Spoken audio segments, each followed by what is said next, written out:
Thank you very much for the nice introduction from Professor Tian Yu. And it's my honor to be invited to give a seminar on the monthly special section of the Microstructure Journal. So my name is Junhao Lin. I come from the Department of Physics of Southern University of Science and Technology.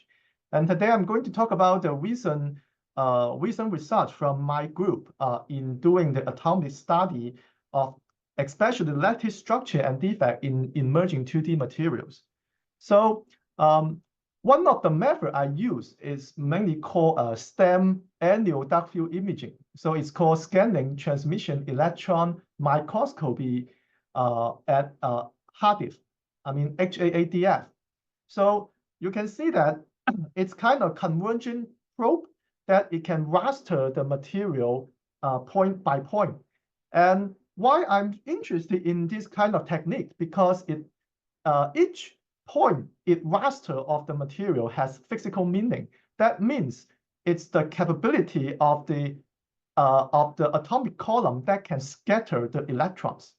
Because we are using the annual dark field imaging and using the incoherent elastic scattering electrons. So for a single image, then each pixel has physical meaning.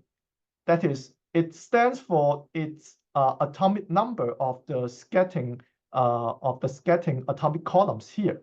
So for example, this is a very nice STEM images, and we can see that it's okay. And we can see that, each spots has bright and dark spots. And we can definitely say that the bright spots has a much more scattering capability than the darker one. So we can interpret this kind of intensity quantitatively so that we can extract the hidden information in the material. And my interest is 2D material. So it is just one atom thick. It really has a very simple structure. So it is the best platform for quantitative intensity analysis. So let me give you a very very easy example to understand. So this is an example that we use the quantitative intensity analysis in a quaternary 2D material. So in this material, we mix 5 elements. That is the vanadium, tungsten, moly, sulfur, and selenium. And by mixing these 5 elements, we can get a monolayer that is 1 molecular layer thick. And we put into the microscope and get a STEM imaging, right? As I told you before, the dark and bright spot here has the physical meaning because it stands for the scattering capability of the atomic columns. So if we write an algorithm to find the peak intensity of each atomic column, and we do a systematic count of each atomic column, then we can get a very nice histogram of the intensity. And this intensity, you can clearly see that it separates into several discrete peaks. So for the cation sites, because we can identify the cation sites, and this is only consists of metals. And the lowest intensity here, stands for the vanadium, because the atomic number of vanadium is the most, among these 5 elements, it is the smallest. So it scatters electron much less than moly. So the middle one is moly. And the brightest one is tungsten because it scatters most of the electrons. So it appears to be very bright.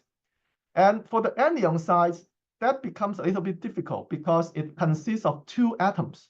However, 2 atoms just have, several configurations. Like the lowest one is we have 2 sulfur atoms that consists of the lowest darker spot.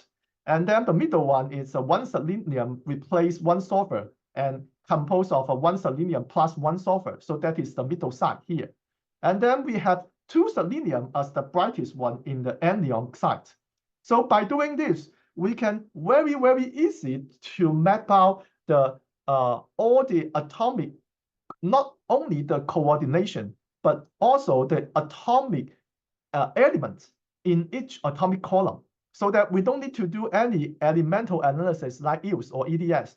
We just need to read the intensity of the image of each atomic column so that we can map out its three-dimensional structure by the intensity and also the its chemical identity in each atomic column. Okay, so this is one of the very preliminary example of how we do use the quantitative intensity analysis in 2D material. And if the atoms become really, really large, so by doing, by doing just eye catching or hand counting or label counting, it's a little bit time consuming. So we introduce a machine learning model. That is AI.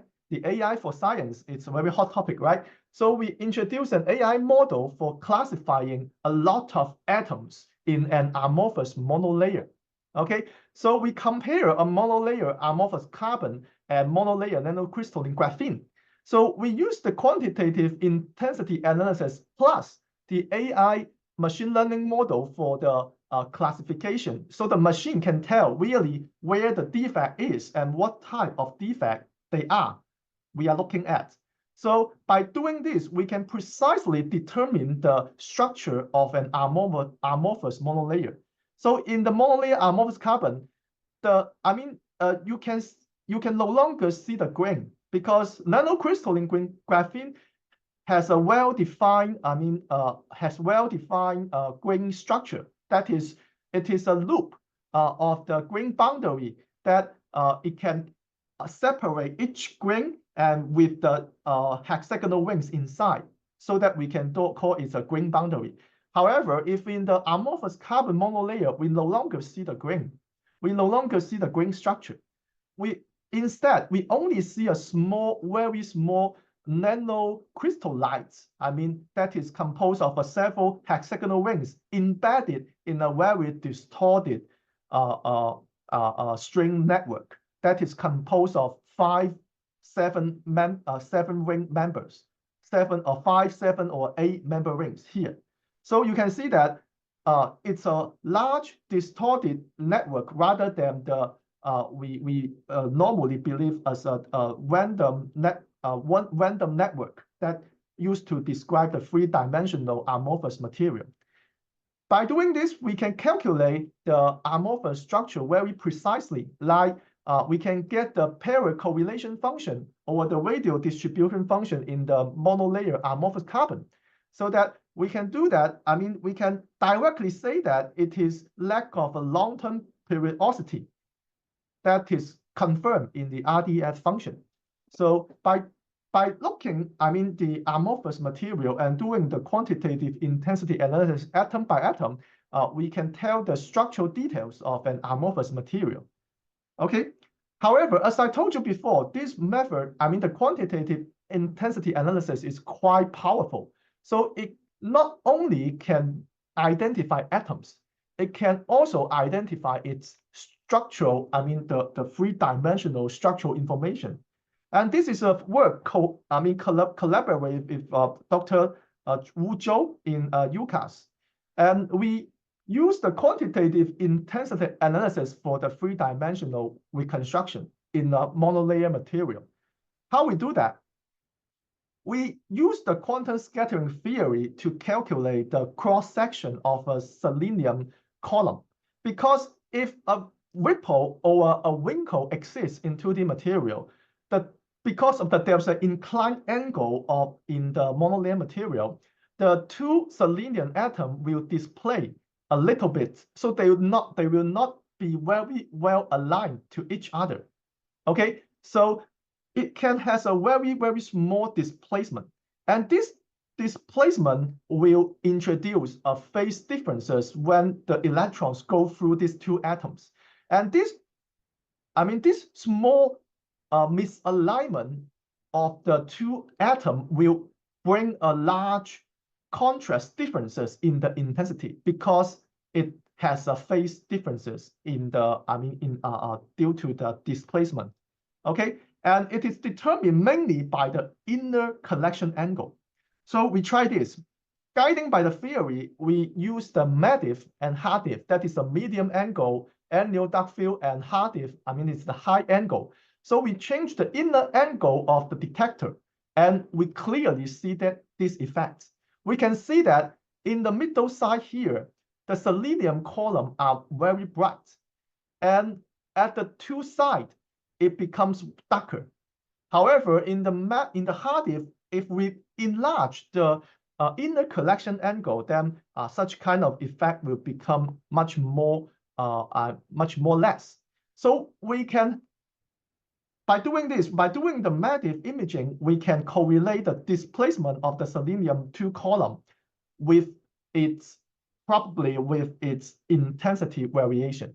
Okay, so we next do the math, do the complicated math to correlate the intensity with the displacement map. So we use two parameters in one image. One is, that is, I previously told you, the intensity, right? The intensity change, I mean, it will change linearly. There has a linear section, I mean, linear region versus the displacement. But there's a problem. You can see that at a large displacement around here, around 0.5 angstrom, then the intensity tends to saturate.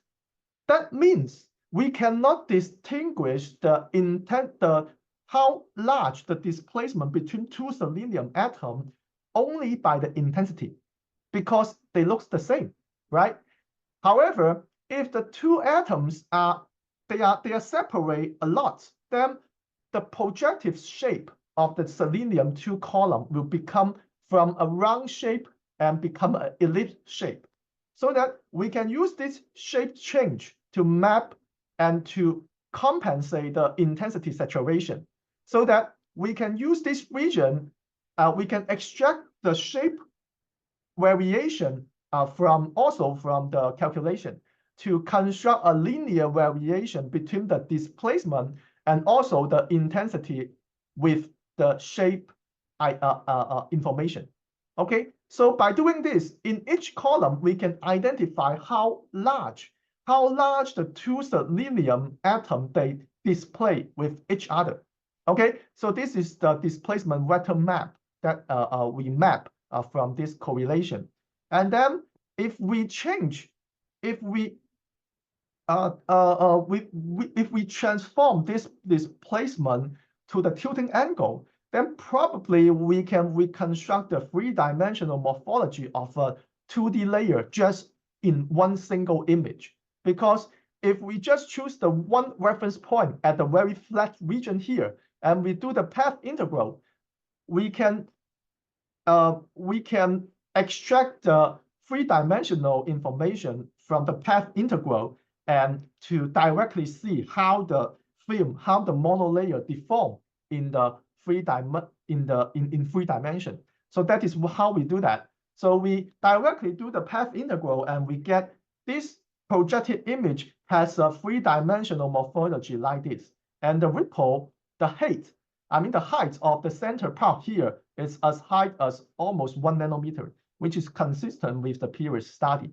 And we can get a very easy atomic model of the three-dimensional structure of the 2D material just by using one single image, one single stem imaging.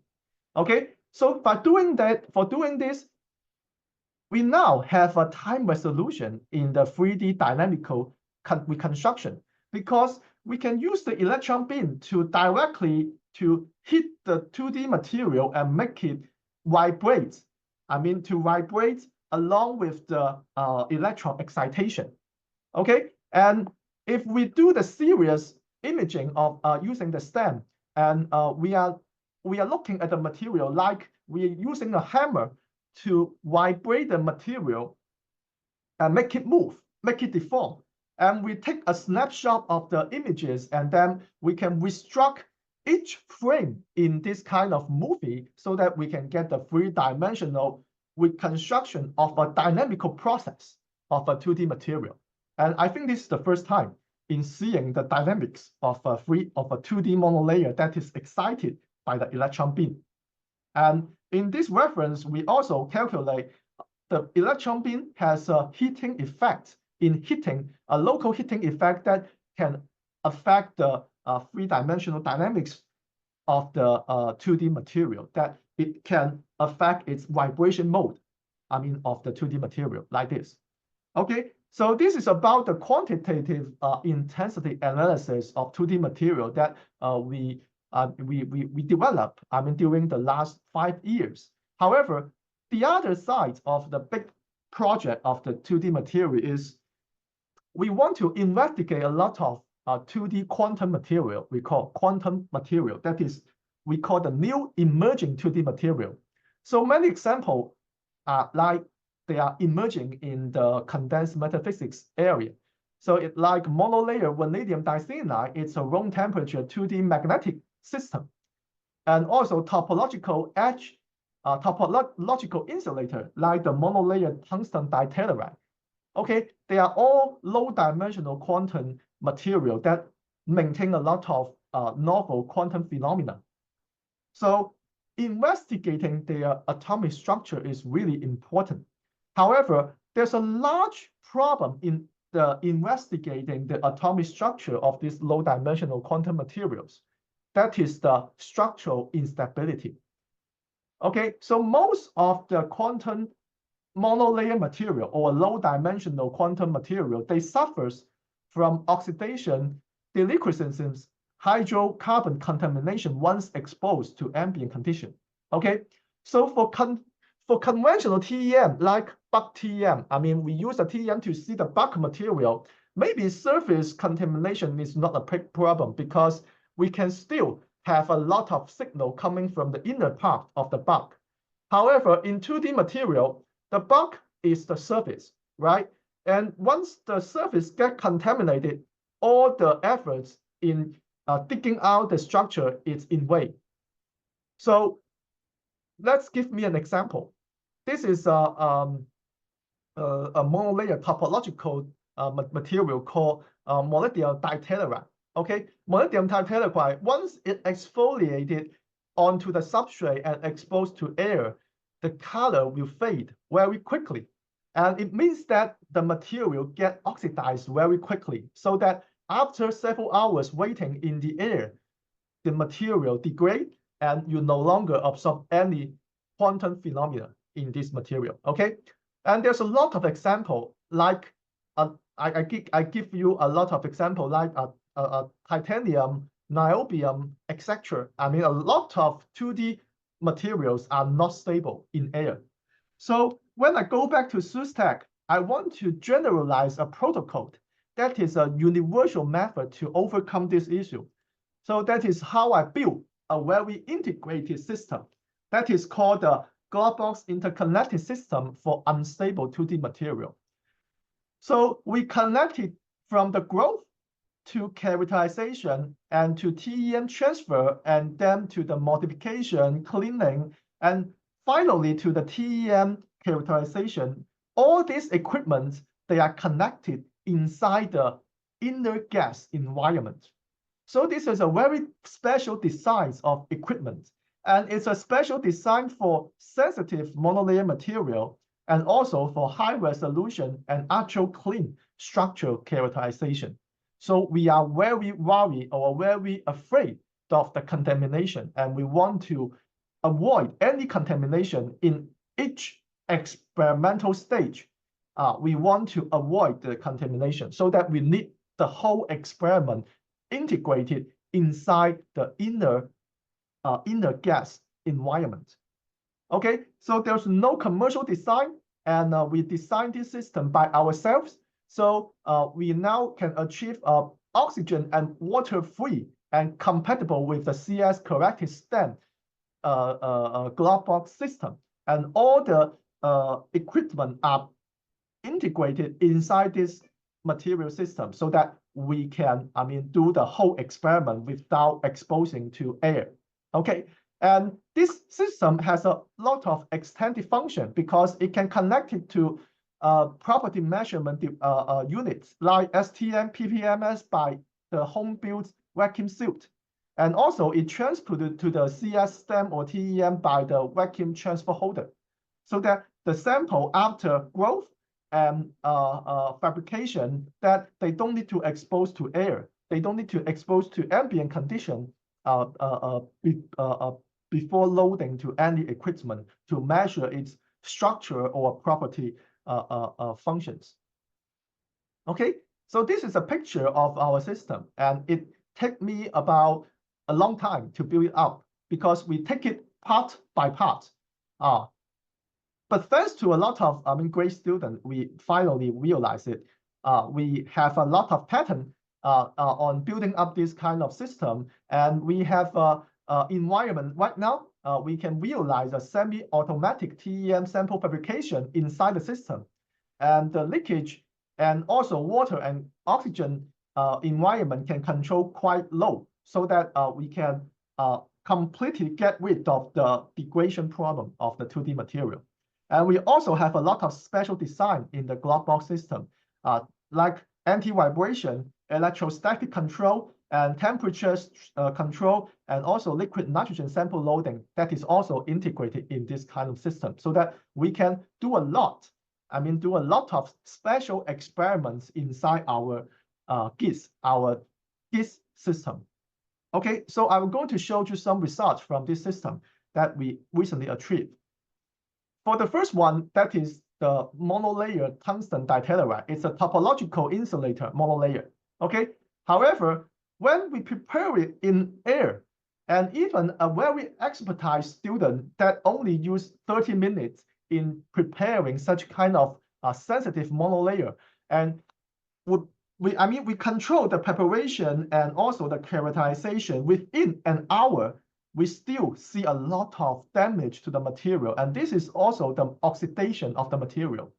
Okay, but you can claim that you can still see a little piece of the region that show lattice, right? You can see the lattice here. However, this is not the good results from TEM person, because we know the material is degrading, and this is not the collective large scale information of the material. So this is prepared in air. And when we prepare in the GIS system, we can completely get rid of the oxidation or any contamination that introduced during the fabrication process. So right now we can get a very large intrinsic lattice of the WTU monolayer without any damage. And it is already for large scale analysis of its real space structure. Okay. So only by looking this space, real space structure, we can already see some interesting phenomena, because you can see a little bit distortion in the lattice structure like this. And the distortion is a little bit anisotropic. It is not isotropic like like I showed previously in MOST2 monolayer. Okay, so by mapping out the distortion and also the strain inside the WTE monolayer, we find that the ripple structure is anisotropic in the 1T prime phase. It is very different than the 2H phase graphene or MOS2, because the ripple or wrinkle is isotropic. That means the wrinkle or ripple, they can extend or they can propagate in every direction in this high symmetric lattice.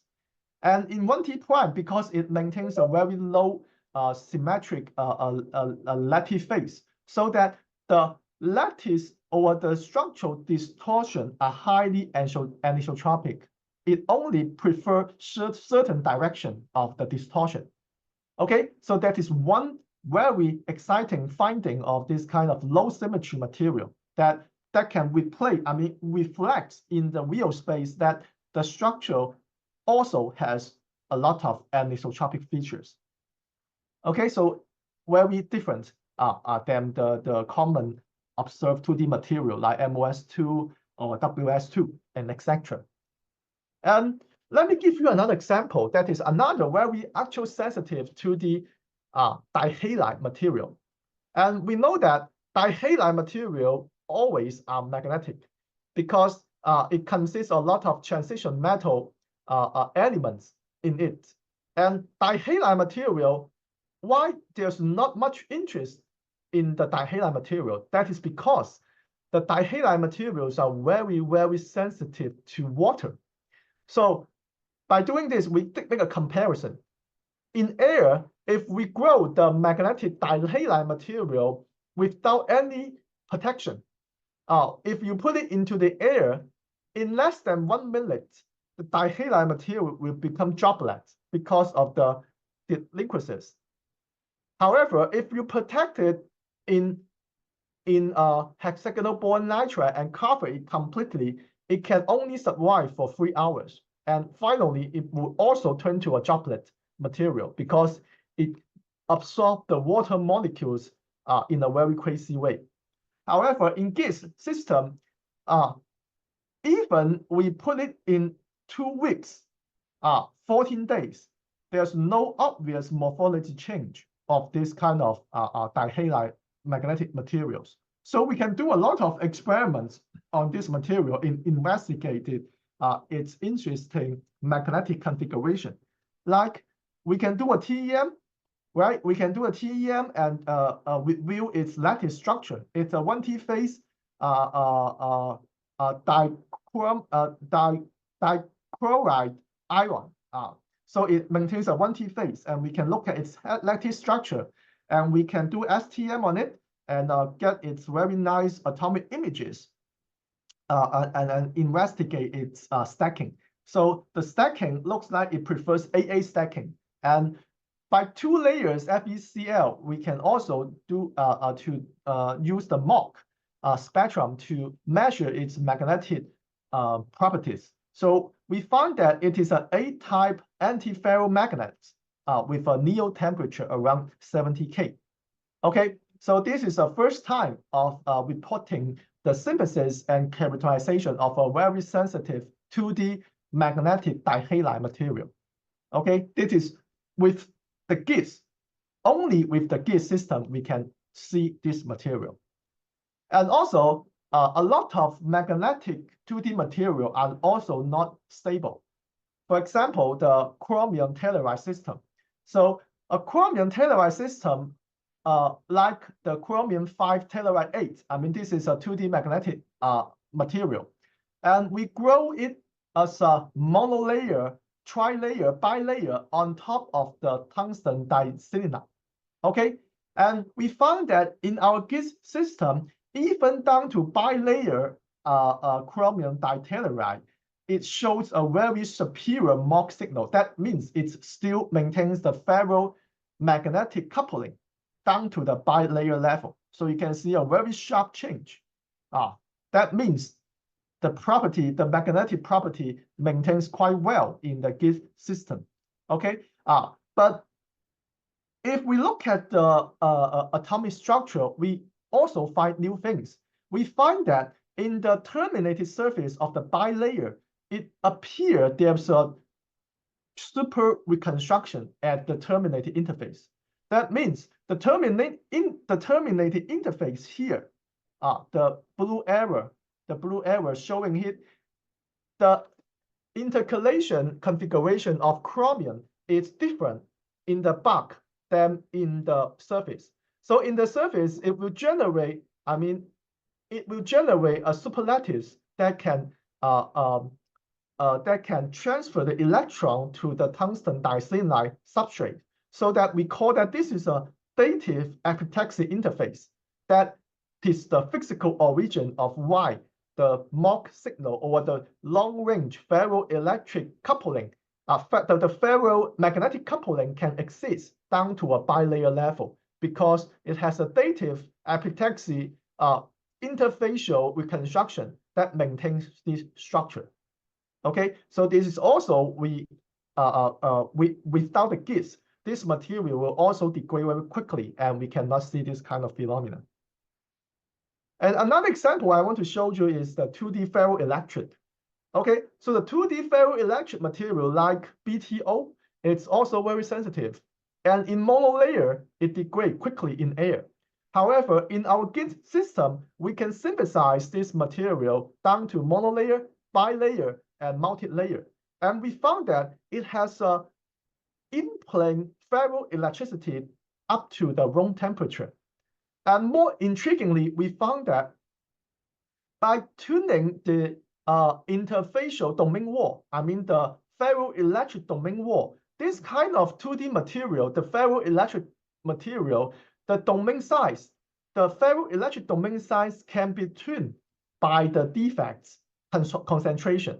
So this is an example showing that we can artificially increase the concentration of domain walls and then tune the ferroelectric domains from several hundred nanometer down to 5 nanometer, down to 2 nanometer, and to the ultimate limits to 1 nanometer. That means every column has an anti-parallel configuration of the polarization.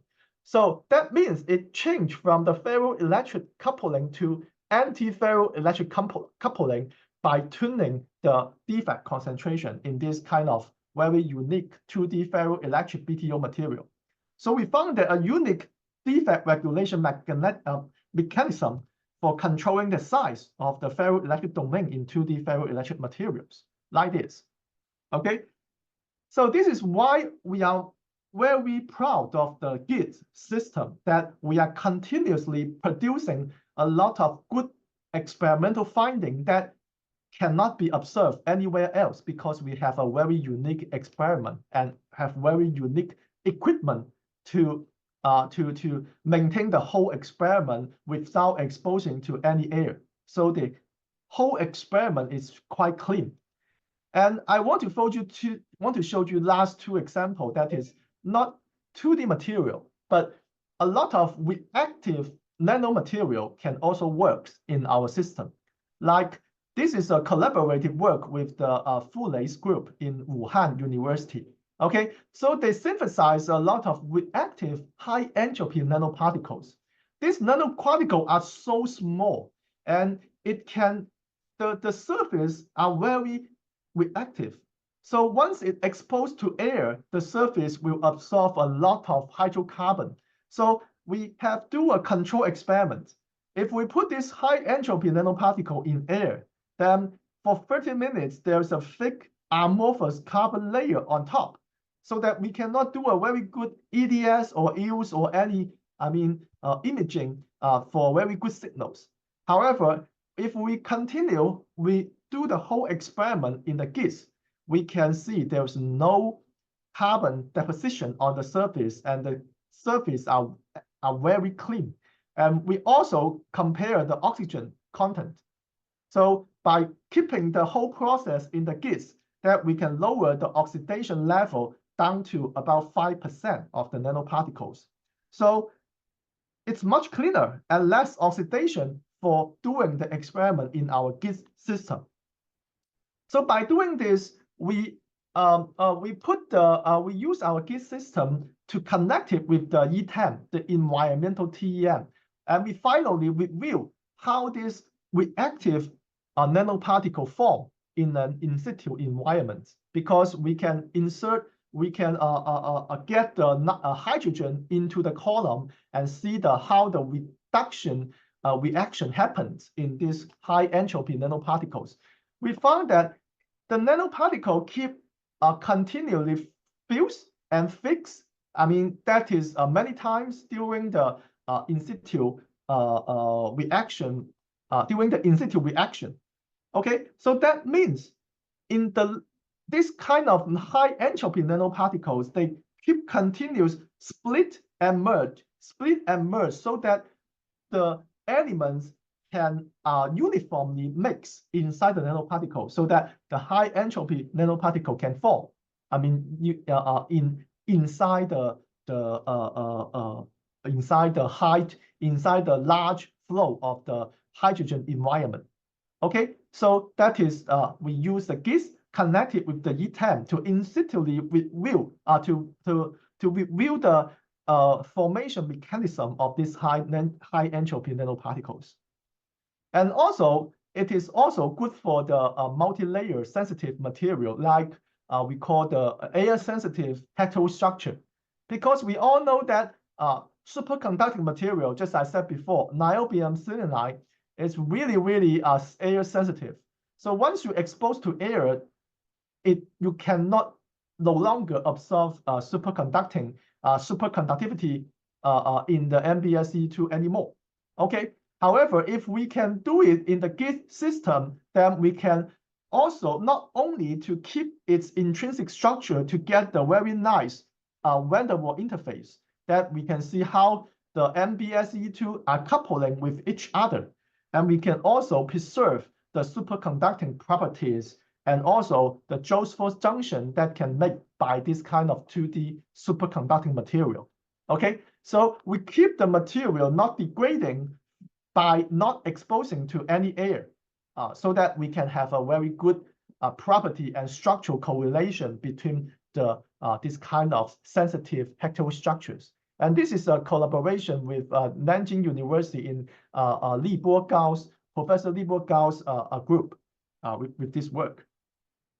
Okay, so another development of the GIBS system is we connected with the cryo-TEM.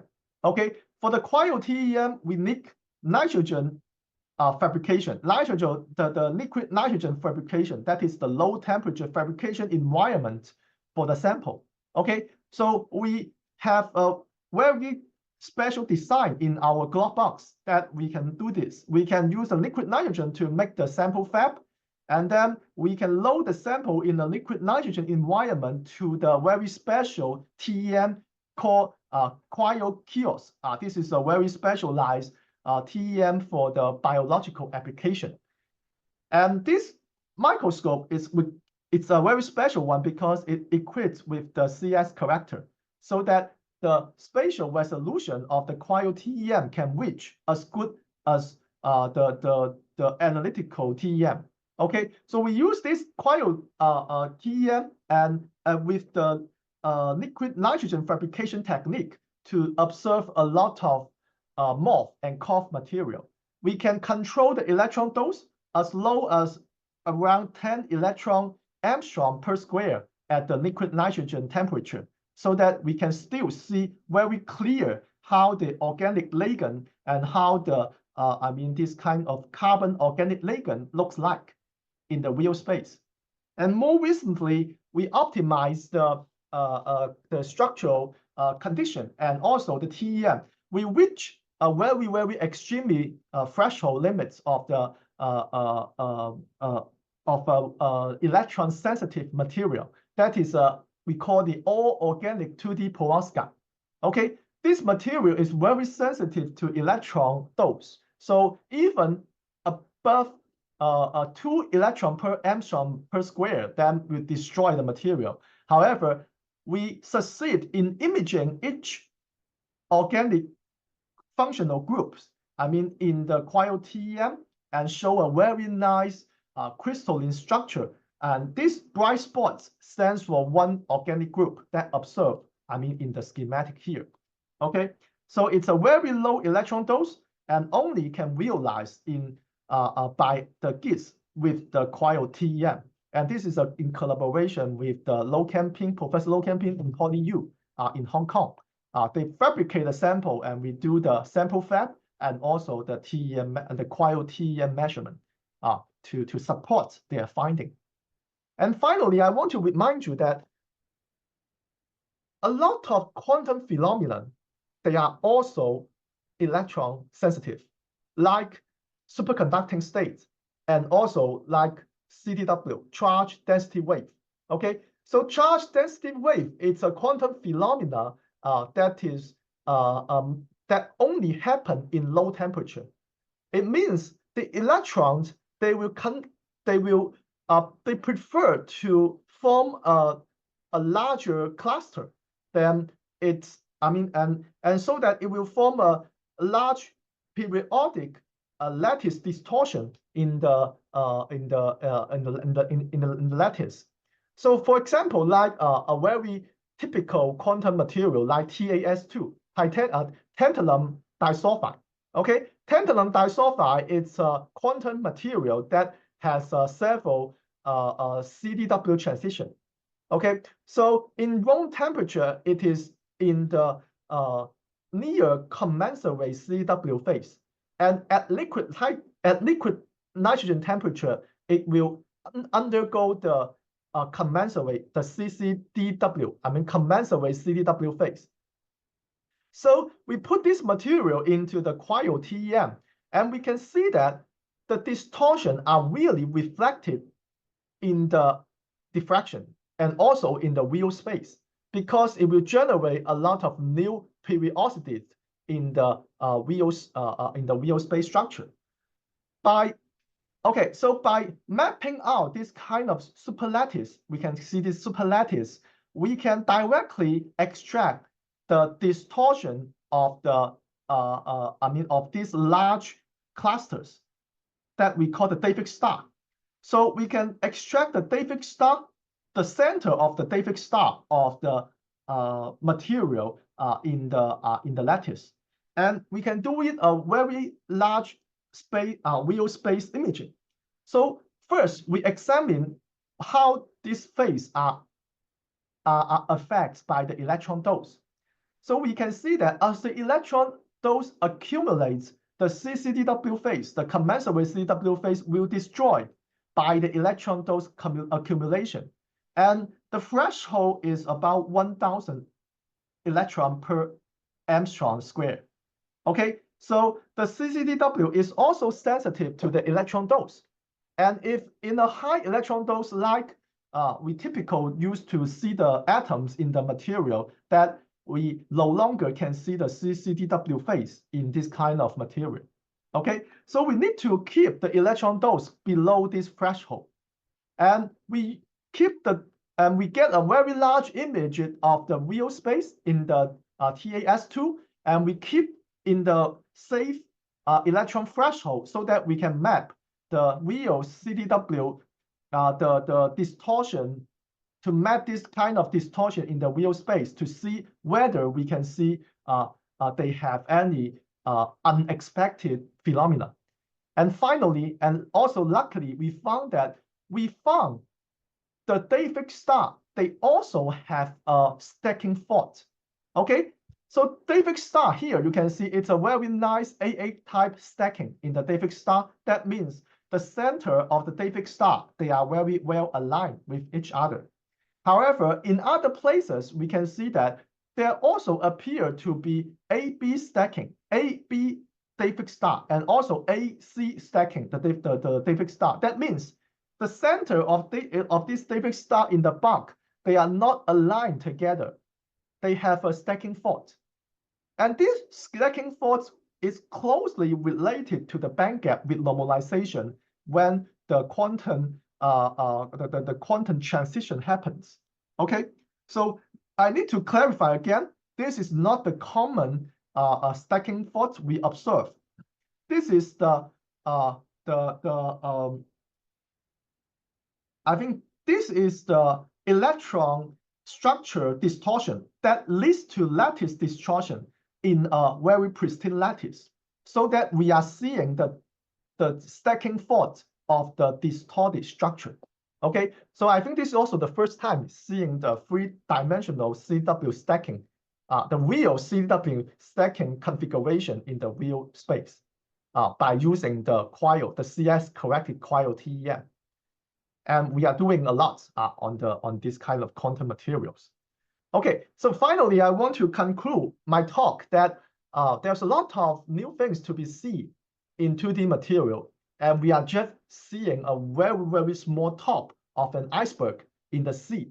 Okay, and the GIS and the new tool or unique tool, the GIS, that can hold the whole experiment without exposing to air, that have a very powerful capability to investigate a lot of air-sensitive 2D material, so that we can think more about the structural and property correlation in these low-dimensional quantum materials.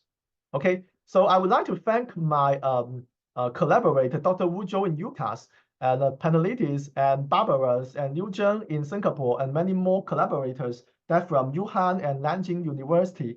And this is the funding source of my work. And this is my group photo. And we have a website of each, the research we present in this talk. And if you are interested, please write me an email that we can communicate much more, after the talk. And we are also having vacancy for postdoc and research professor who is interested in working in 2D material, in situ STEM, and also STEM use. Okay, with that, I would like to thank for your time and thank the audience. Okay, thank you.